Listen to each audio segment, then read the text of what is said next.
The announcement came like a thunderclap across the global stage. When the United Nations formally recognized Palestine as an independent state, it wasn't just a diplomatic gesture.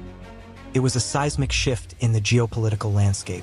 For decades, the question of Palestinian statehood lingered in limbo, debated in corridors of power and protested in streets across the world. But now, with 157 UN member states affirming Palestine's sovereignty, the conversation changed from if to what's next. In Doha, the news was met with swift action. Qatar's foreign ministry convened an emergency summit within hours, signaling not just support but strategic mobilization. The Gulf nation, long a vocal advocate for Palestinian rights, pledged $5 billion in immediate aid, earmarked for infrastructure, healthcare, and education in Gaza and the West Bank. But this wasn't just about money, it was about momentum. Across the Arab world, similar scenes unfolded. Saudi Arabia, Egypt, Jordan, and the UAE issued joint statements backing the UN's decision, calling it a historic correction of injustice. The Arab League scheduled a special session to coordinate a unified response, not just diplomatically but economically and militarily. Behind closed doors, intelligence chiefs and defense ministers discussed contingency plans, anticipating backlash from Israel and its allies. The recognition had lit a fuse, and the region braced for the fallout. Yet, amid the urgency, there was a palpable sense of vindication. For millions of Palestinians, this moment wasn't just political, it was personal.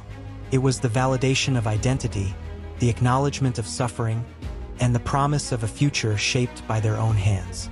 The streets of Ramallah and Gaza erupted in celebration, flags waving, chants rising, tears flowing. History had turned a page, and the Arab world was ready to write the next chapter. In Tel Aviv, the reaction was immediate and defiant.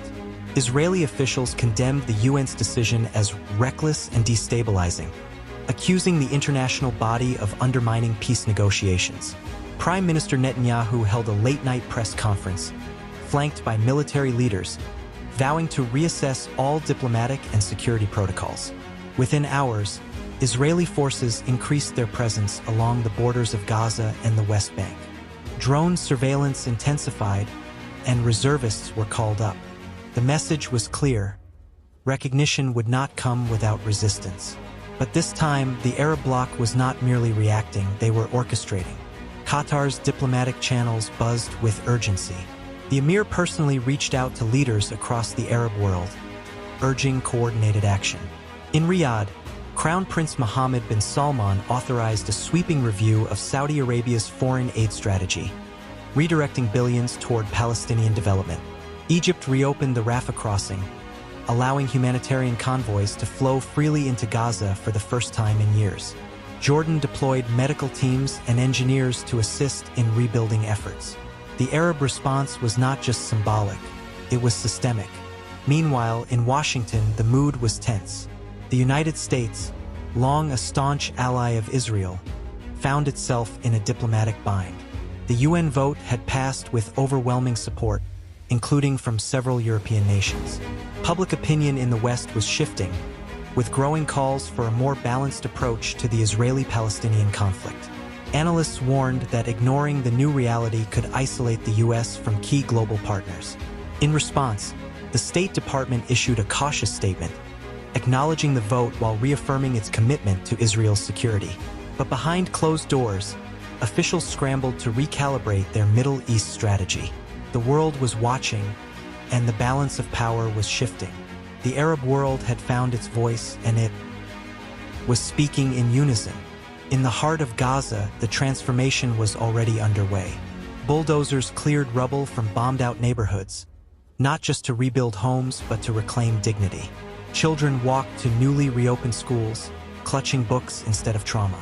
Hospitals received fresh supplies, and for the first time in years, electricity flowed uninterrupted for more than a few hours. The change wasn't just physical, it was psychological. A people long defined by occupation and despair were now daring to imagine a future. And that shift in mindset was perhaps the most powerful outcome of the UN's recognition. Qatar's media outlets ran round-the-clock coverage, amplifying Palestinian voices and showcasing the rapid mobilization of aid. Arab influencers and celebrities joined the chorus, urging solidarity and donations. The hashtag Palestine Free trended globally, not as a slogan but as a movement.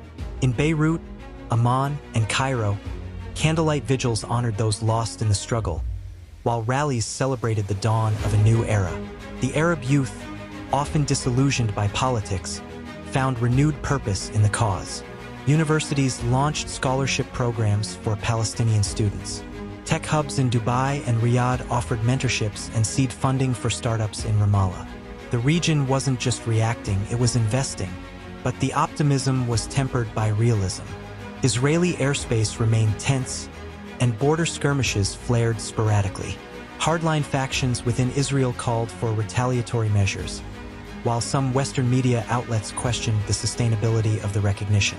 Yet the Arab world pressed forward, not with naivete but with resolve. They understood the stakes. This wasn't just about Palestine, it was about rewriting the narrative of the Middle East. A region often portrayed through conflict was now asserting its agency, its unity, and its vision. And at the center of it all stood Palestine, no longer a question mark, but a declaration. As the Arab coalition solidified its stance, a new diplomatic front emerged, one aimed at reshaping global alliances. Qatar led a delegation to Brussels, meeting with EU officials to discuss trade incentives tied to Palestinian development.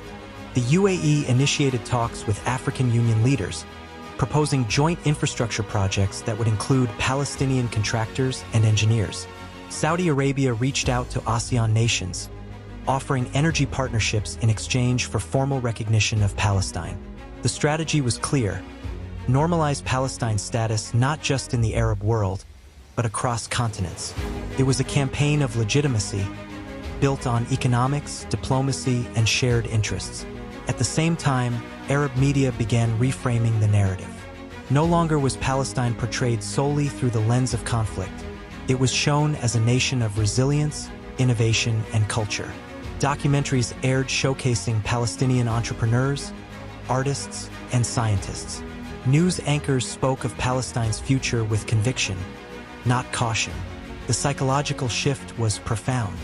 For decades, the region had internalized the idea that change was impossible. Now, that belief was being dismantled in real time. In Israel, internal divisions deepened. While hardliners pushed for aggressive retaliation, moderates warned against isolation. Protests erupted in Tel Aviv, with thousands demanding a reevaluation of national policy. Israeli academics and former diplomats published op-eds urging dialogue, not escalation. The recognition had not only altered external dynamics, it had triggered introspection within Israel itself. Meanwhile, in Palestine, the government information began drafting its first national development plan. Experts from across the Arab world were flown in to advise on governance, infrastructure, and education. The goal was clear: build a state that could stand on its own, not just symbolically but functionally. The Arab world wasn't just backing Palestine, they were helping it rise. The final shift came not in boardrooms or battlefields, but in classrooms and living rooms. Across the Arab world, families gathered to talk about Palestine, not as a distant tragedy, but as a living, breathing nation. Children asked questions their parents never thought they'd hear. Can we visit someday? Will they have universities like ours? The idea of Palestine had moved from abstraction to aspiration. In Riyadh, a school added Palestinian history to its curriculum. In Casablanca, a theater staged a play written by a young Ghazan playwright. In Karachi, students organized fundraisers to sponsor Palestinian exchange programs. The ripple effect was cultural, emotional, generational. Qatar launched a media initiative called Voices of Palestine, featuring daily stories from farmers, teachers, and artists. These weren't tales of suffering, they were portraits of perseverance. A baker in Nablus who reopened his shop after years of closure. A nurse in Khan Yunis who trained under impossible conditions. A poet in Hebron whose verses now echoed across Arab radio stations. These stories humanized the struggle and, more importantly, They normalized the idea of Palestinian life beyond conflict. And then came the moment that crystallized it all. At the Arab League summit in Algiers, a Palestinian flag was raised alongside those of 22 member states. The crowd stood in silence, then erupted in applause.